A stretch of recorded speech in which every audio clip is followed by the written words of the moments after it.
Jacqueline from Project Most here. Today I'm going to show you something that I used to do a long time ago when I was a kid and I recently rediscovered, and I'd like to share it with you. When I was young, my sister and I used to make paper beads. And my mom actually showed us how to do this, so it's probably been around for a really long time. But I started doing it the other day and I thought this is a lot of fun, and it's a great way to either make a necklace or a bracelet, make a gift for somebody. You can make a garland and use them to decorate your desk or your bedroom or some other sort of space at home. So this is what they look like. Now I don't have them strung together because I just started making these, but they're all different colors and sizes, and it depends on how I cut my pieces of paper to make these beads. So these are long and tapered. These are shorter and a little bit less tapered on the edges. This one's really short. This one barely gets bigger. Yeah.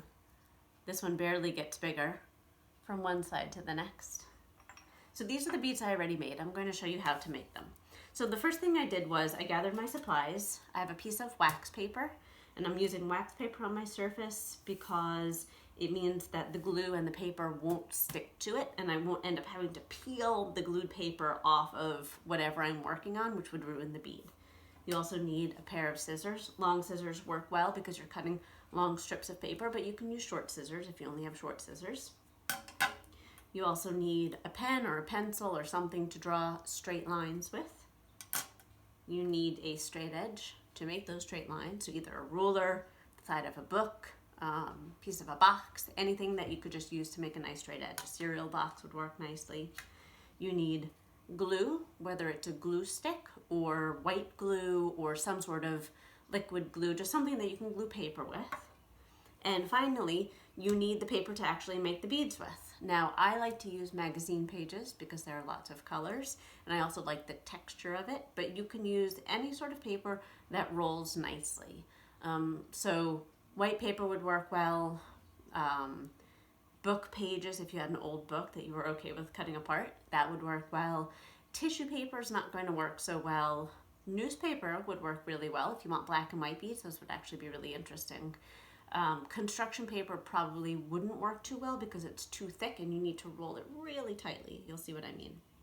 So I went through, I picked a bunch of different pages, and I've cut up some of these pages already, but I cut up a black and white page. I liked just the simplicity of it. On the back was a fall meal set of gourds and food, and I actually ended up using this even though I didn't mean to, because as I was looking at the strips I thought, oh, these would make nice beads. I have a page that was a lot of blues. I cut out a page that has blues and greens. I also cut out a page that is reds, oranges, and yellows. And I cut out this page because it has some nice neutral colors. These aren't going to be really colorful beads from this page, but I like the colors that it shows. I also, on the back, have more food. Obviously, this is a magazine from around the holidays, so I think some of these colors would be really pretty, so I might use the front or the back of this. Now, I already cut some strips, so I have these ready. So what I do is I like to cut a bunch of strips, so I'm not cutting and then rolling and cutting and then rolling. So I cut a whole bunch of strips of paper first. So you want to aim for triangular-like. It doesn't have to be really pointy on the end. Mine isn't, but you could make it really pointy. It should be wider at the bottom and narrower at the top. However, if you end up using pieces of paper that are only slightly wider on one end than the other, you're going to get the beads that are a little bit more cylindrical and less tapered on the sides. So, for example, this bead was nice and wide on the bottom and narrow on the top, so as I rolled it, it gets skinnier and skinnier. So does that bead. This bead is pretty cylindrical. It doesn't have much of a taper because it was much more like this one, where it wasn't too much like a triangle, just kind of straight. So this is when you'll need your straight edge. And you can see on this piece of paper, I have really faint pencil lines. So I just used my straight edge and I made approximate triangles. Now they don't need to be perfect, but they should be as equilateral as isosceles as possible, because if it's really lopsided, your bead's going to be really lopsided. So you want it to be the two long sides, isosceles triangle, you want it to be very similar in the angle. So I just draw a couple at a time. This way I can just cut, cut, cut instead of stopping to draw each time too. I like to do lots of the same thing, get a whole bunch of strips of paper ready, and then do all my gluing. So you just follow your pencil line. And there's another piece. So right now I'm going to use this blue one. Whichever side you want to see as the colors of your bead, you lay it down, because as you roll it, that's going to be what you see. Now you're not seeing all the colors on this, so I will see what's on the edges, but I'm not going to see what's down the middle, unfortunately, because there's a really pretty gold-rimmed oyster, it looks like. But I won't see that because it's going to be covered by the rest of the layer of the paper. So if you look at this bead, for example, see how you see the browns and gold colors on the edges? You only see the edges of the paper. So keep that in mind as you pick.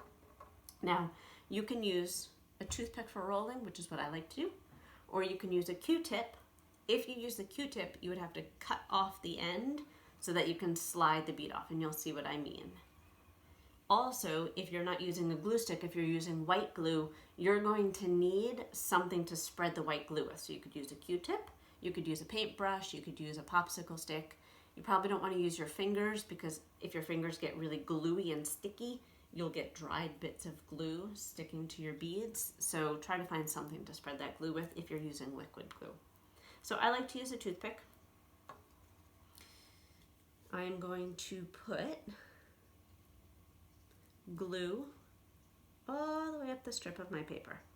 And the reason I like this wax paper, like I said, is so that my glued paper, even if I get glue on the edges like I just did when I ran the glue stick here, it's not going to stick to the wax paper, because that's what wax paper does. It's not, things don't stick to it. So I put glue all the way down to the bottom, and I'm going to start rolling from the wider end of the triangle. Now, you can roll it however you feel it's easiest. I like to roll holding it aloft over my work surface, because I find I have much better control. So I'm just using my thumbs to tuck the edge of that paper underneath. And this is probably the hardest part, getting it started, but you want to roll it really neatly so that it's not crumpling up, and you have a nice clean hole to thread the string through, or whatever you use to connect them. So once I have it started, I'm just going to keep rolling. And if my triangle is not lopsided, it should be pretty straightforward. I'm holding it on an angle so that you can see it. Normally I would be doing it like this, but holding it on an angle. So I'm just rolling it. If it is lopsided and it starts kind of angling off to one side, you just use your fingers to tighten one side and loosen the other side in terms of how tight you're rolling it, and it should kind of straighten it back out. So you very carefully roll it. It takes a bit of time, but it's worth it because the beads look really nice in the end. Now, the toothpick keeps it from collapsing as I'm squeezing it to roll it, but I'm not really clutching it because I have glue on the length of the paper. So if I let go, it pretty much stays attached. And I feel like my glue got a little dry. So before I finish, I'm going to reapply glue to the end.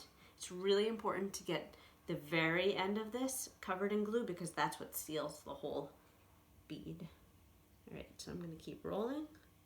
Roll, roll, roll. can see it right to the very end. And I'm going to check that final edge.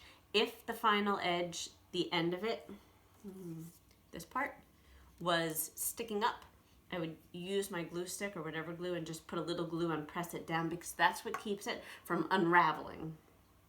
And that's it. Now when I pull it off the toothpick, I just pull it straight out. If you wrapped it really tightly and it's hard, just rotate your toothpick a tiny bit and you should feel it loosen, and then you can pull the toothpick out. So that's the bead. Now I have a whole bunch of them, and once I make enough to string them together, I can put them on some string, monofilament, bracelet elastic, wire, whatever you have that you could string beads with. You can string them like this, or you could paint them. If you paint them, it would hide the colors of the paper that you chose, but maybe you didn't really care about those because you planned on painting them, so you could do that. You could also cover them with Mod Podge so that they are nice and sealed tight and they'll never come undone, and they would also be shiny. So it's up to you how you want to proceed with them after you've made them. So that's it. So like I said, it's important to get your triangles pretty even so that they roll nicely, and make sure your hands are clean so that you don't get them all gluey and sticky, because it is paper.